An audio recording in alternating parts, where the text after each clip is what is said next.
The Wisconsin Paper Council is the premier trade association which advocates for Wisconsin's paper, pulp, and forestry industries before state and federal elected officials and regulators. The WPC also works to educate the general public and the media about the importance of pulp, paper, and forestry production in Wisconsin and throughout the Midwest. Welcome to the Wisconsin Paper Council's podcast, The Paper Files, where we explore the pulp and paper industry here in Wisconsin. I'm Michaela Chafin, Communications and Development Analyst here at WPC, and joining me today is Paul Fowler, Executive Director of the Wisconsin Institute for Sustainable Technology at the University of Wisconsin-Stevens Point. Thank you for joining me today. I think my first question is, what brings you to Wisconsin? What brought you to WIST? And what is the Wisconsin Institute for Sustainable Technology? Hey, well, Michaela, thanks for the opportunity to speak with you today. I really appreciate it. Lots of great questions. So what brought me to Wisconsin was a position at the University of Wisconsin-Stevens Point, which opened up back in 2010. And I was delighted to be hired on as the inaugural Executive Director of the Wisconsin Institute for Sustainable Technology. It's a mouthful. We call it WIST for short. And it's a program of the College of Natural Resources on the UW-Stevens Point campus. A little different from a conventional program or of a university, in the sense that we kind of sit right at the interface of business and academia. We don't have any sort of traditional teaching commitments per se, so all our work is involved in sort of contract research, testing and analysis in the sort of the broad environment of sustainable use of natural resources. And for Wisconsin, that means timber, it means paper, it means pulp, and sustainable agriculture. So we're sort of sitting at that interface. We've been doing this for getting on 15 years now, doing a range of projects, typically instigated by industry, but we also do shared cost projects that are funded by federal and state governments as well. And I'm interested because I know you're at the UW. So what are ways that you do work with university students? And is that something where you're sort of blending them into the industry and preparing them for the workforce? Yeah, so we're sort of focused on WIST 2.0 at the moment. We had a bit of a turn down in business with the pandemic.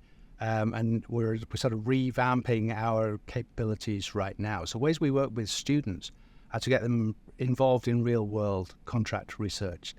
So we have them very closely supervised, but there's an opportunity for them to say, okay, well, let's get involved in either making a new grade on a paper machine, doing testing in a lab.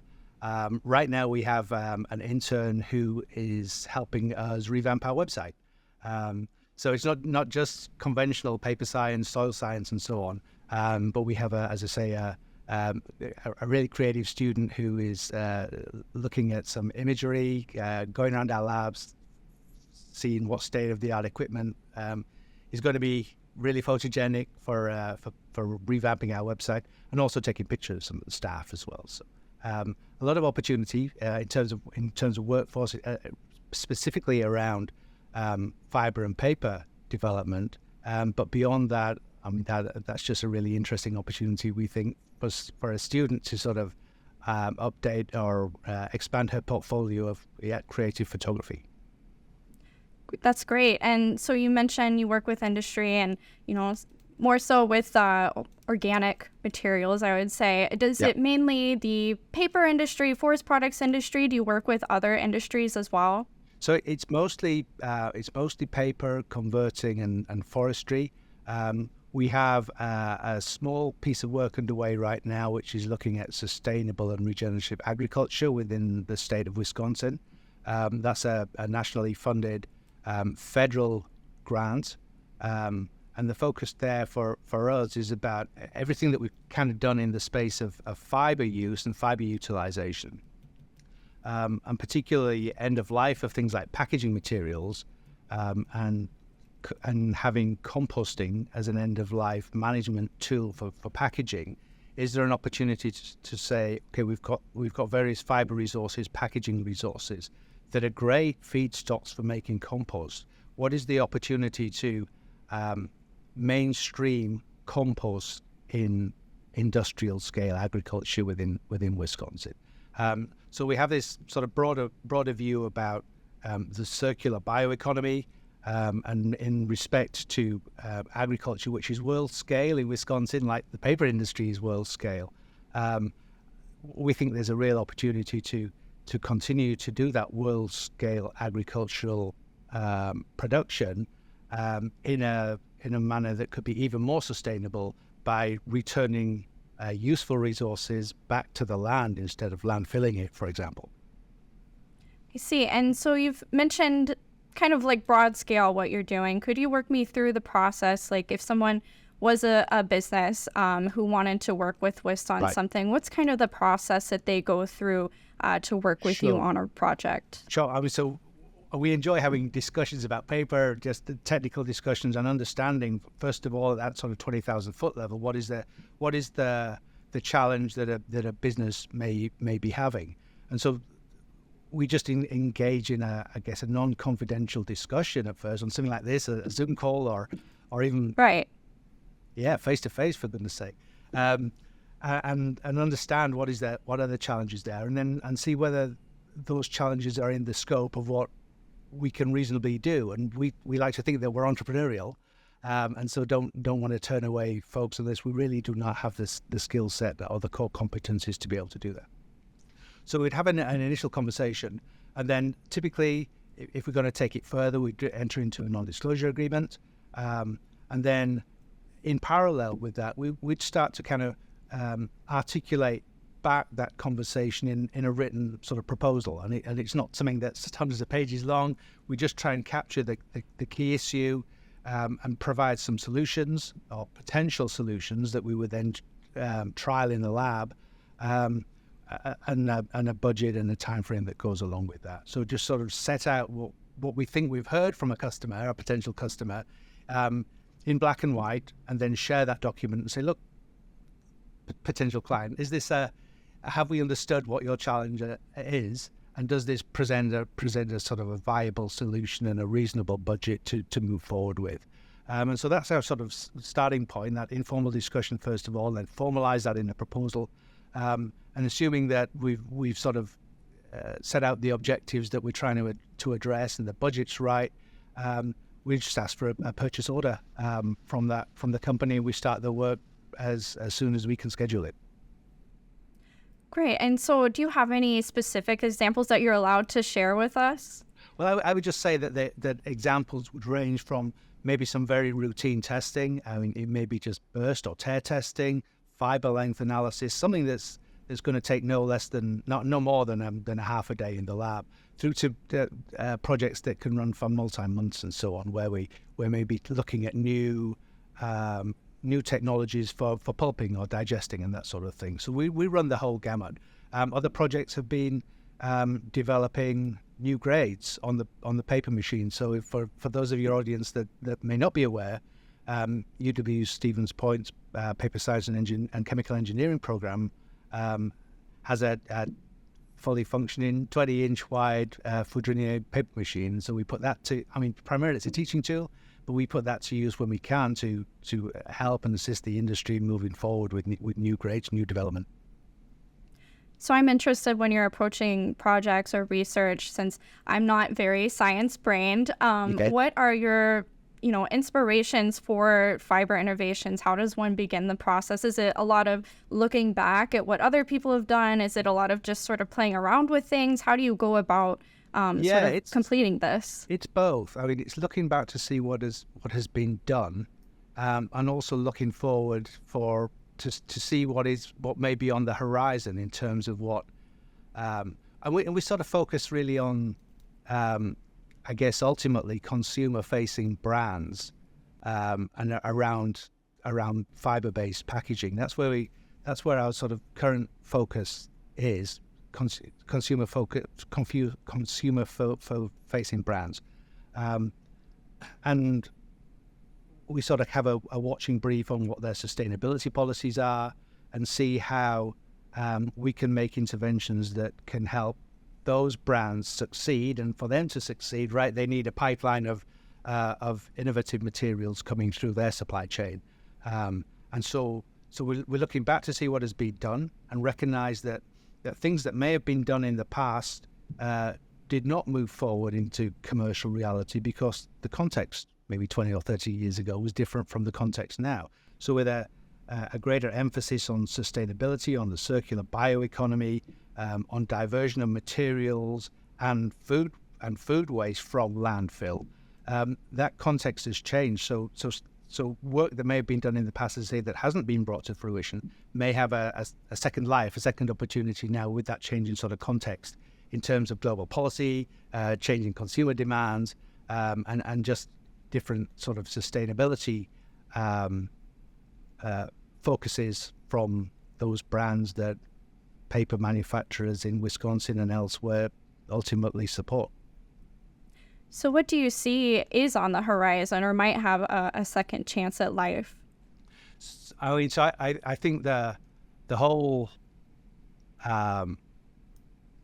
mega trend away from single-use plastics that has occurred really since, I would say, I mean, it's been occurring for a while, and folks in the paper industry know that, but it really caught global attention, I think, from the BBC's Blue Planet episode. And I think it aired in the UK in 2017 and in the US in 2018 and around the world then.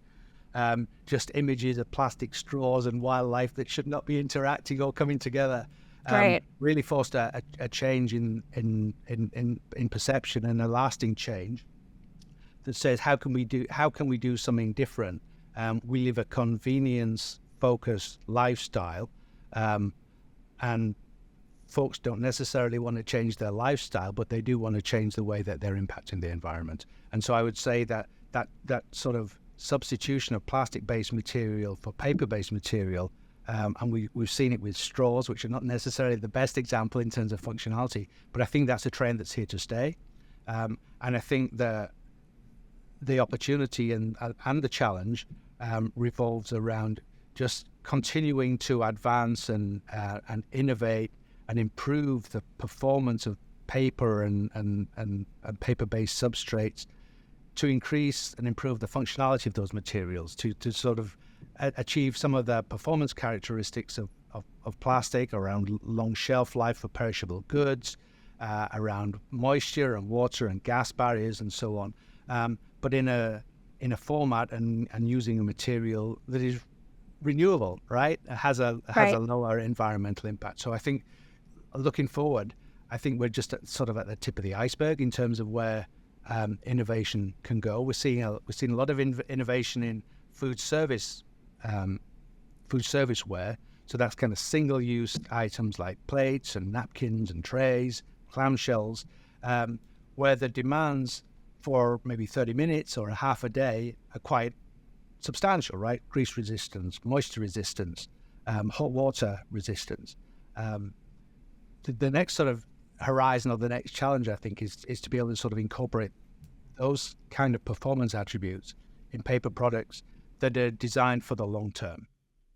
So food packaging, and we're seeing that with dry goods now. I mean, examples of mills and converters in Wisconsin that are doing that for dry goods, like, let's say, coffee beans, pet food, and so on. And then the challenge becomes, how do you do that for moisture-rich food products, like, say, an applesauce or something like that, where there's just a huge market for those kind of products, billions of those single-use, single-serve packages in play, made out of multi-laminate films that are impossible to recycle. Their only realistic end-of-life scenario is they go into landfill. And if there's I think the challenge and the opportunity and the really exciting thing is, how do you translate the performance properties of those multi-layer plastic films into a paper-based substrate that has all the performance attributes, but end of life doesn't end up in landfill. You can compost it or recycle it or whatever is a much more sort of benign end of life management opportunity for those materials. Well, thank you. And I think too, WIST is sort of taking on some of these challenges. And I read on the website that it says, as dynamics have changed for regionally sourced northern hardwood pulps, the industry's fortunes have suffered. And so I'm interested to hear, kind of what you're doing with the northern hardwood. Okay. And I think that goes into the recent grant as well, if you'd like to talk about that. For sure. So I guess over the last sort of 5 years, may not be so shocking to think about now, but when we were first coming to the realization, around about 2020, Wisconsin's pulp paper mills began to use more recycled fiber than fresh fiber, and that was the first time, I think, in the history of the paper industry that had happened. So just in terms of tonnages, more recycled fiber being used by mills than fresh fiber, and that's a culmination of or an effect or a consequence of, on the one hand, mills closing that were using fresh fiber, but on the other hand, increased capacity in mills to use more recycled fiber. So there's two sides of the same coin, if you like. On the one hand, we're delighted to see more recycled fiber being used and mills being strengthened in Wisconsin by using that recycled fiber. But as I say, a consequence of mill closures is that we have this sort of vast Midwest fiber basket, which is critically underutilized right now, sustainably managed by the loggers and the haulers in those forest-rooted communities that have supplied the paper industry for generations. And so a vision of ours is how do you diversify fiber use, and how do you revitalize and bring back the use of those regionally available hardwood fibers in a 21st century context of making paper and fiber products. And so one of the grants that we have is a Wood Innovations grant from the USDA's Forest Service, and it's a collaboration with the Paper Council. And there are really sort of two strands to that. There's a technical approach in the lab, which is saying, okay, let's evaluate in the context of 21st century fiber use some of those underutilized hardwoods like maple, like hemlock, like black ash, and really start to characterize those fiber properties in terms of specialty pulps for specialty paper production. And then the second stream is understanding what WPC members, what are the challenges and the hurdles to using regionally sourced hardwoods more and more in their products. Is it availability? Is it cost? Is it performance attributes that they simply don't perform as well as other commodity pulps in the marketplace? And then really trying to get an in-depth understanding of what are the challenges, and then trying to understand, is it realistic even that we can find new and diverse uses for that fiber basket? And we hope it is, because I mean roughly the northern half of Wisconsin is rooted in hardwood forests, right? And so we're also working with county forests. We're working with Menominee tribal enterprises who are providing us with feedstocks, and the goal is to to pulp those materials, look at different refining techniques, look at different bleaching regimes, and ultimately come up with some specifications for those fibers and see where they could potentially fit in new specialty pulp applications, but also into existing products. Tissue, for example, might be one of those opportunities. So what is the timeline for this project? I know it sounds pretty broad and still kind of in the beginning phases, but when do you kind of expect to see some results from this? Well, we're already sort of benchmarking and baselining some pulping techniques right now. colleague of mine, Roland Gong, in the paper science and chemical engineering department, is working with us very closely on that work. He's working with students. You asked about students earlier on. We've got a couple of students working on that project now to sort of do that initial baselining and benchmarking work. And we're going to run the project through next year and into 2026. Part of the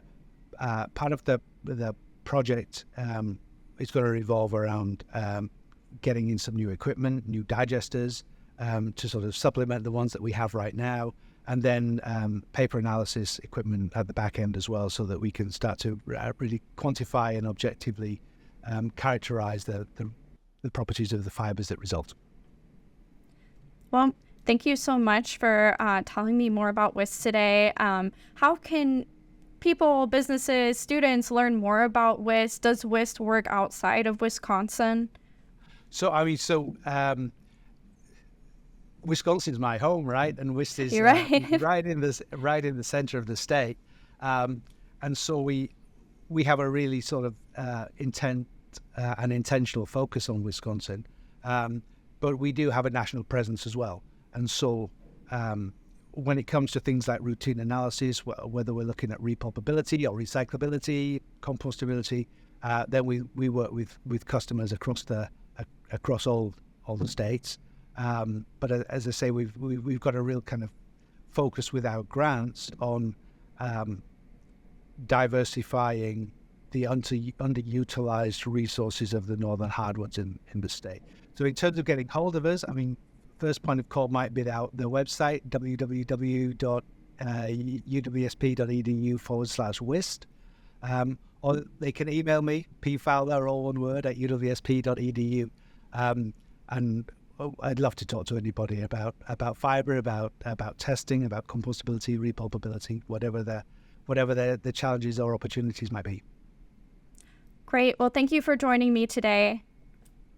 Oh, Michaela, it was a pleasure, and happy to always talk about fiber and WIST in Wisconsin whenever the opportunity arises in the future.